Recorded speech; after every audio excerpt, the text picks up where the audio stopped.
situation remains quite tense and clashes in some parts of the border still continue. The Pakistani state broadcaster is reporting that Pakistani fighter jets are still patrolling inside Afghan territory. We saw earlier in the morning that Pakistan carried out airstrikes in the capital, in the Afghan capital Kabul, and also in Kandahar, the Taliban's spiritual capital, as well as in the southeastern province of Paktika. The Pakistani military claims that they have only targeted military installations and ammunition dumps in these airstrikes. We were able to speak with a resident in Kabul, and she recounted waking up at 2:30 in the morning local time to a number of heavy explosions. She said that she heard gunfire and fighter jets flying over the city for more than an hour, which she explained was horrifying. She told us that some people also decided to take shelter in the bunkers.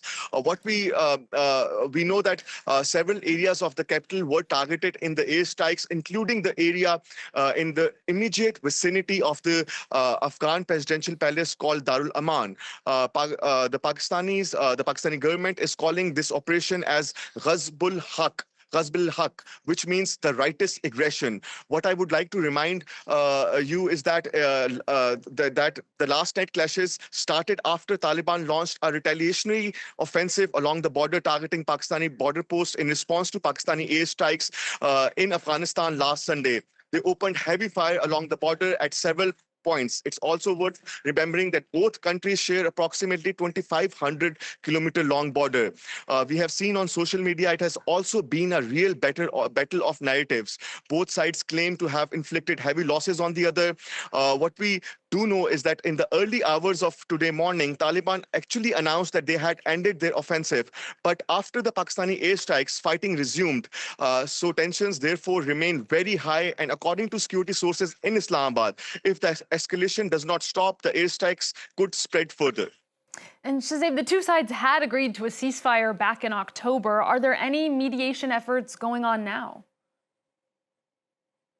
Well, the tensions between the two countries have been very high, as you said, for several months now. The land border between both countries have been closed since deadly clashes in last October, and now the main fear among the local population here is that there will be a development of unconventional warfare, especially in Pakistan. Many dread the possibility of major terrorist attacks in large cities. So we have seen that the security has been tightened in several cities. On the other hand, we have seen that Pakistan has developed a pattern that whenever there is an uptick in terror attacks in Pakistan, it carries out strikes inside Afghanistan, claiming of targeting anti-Pakistan terrorist groups based on Afghan soil.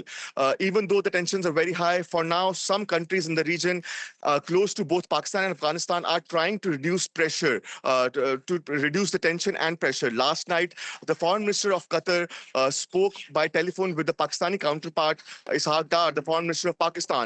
And as we know that Qatar has previously played a vital role in mediating mediating a ceasefire between the two countries. The ceasefire that happened in October last year after the deadly clashes.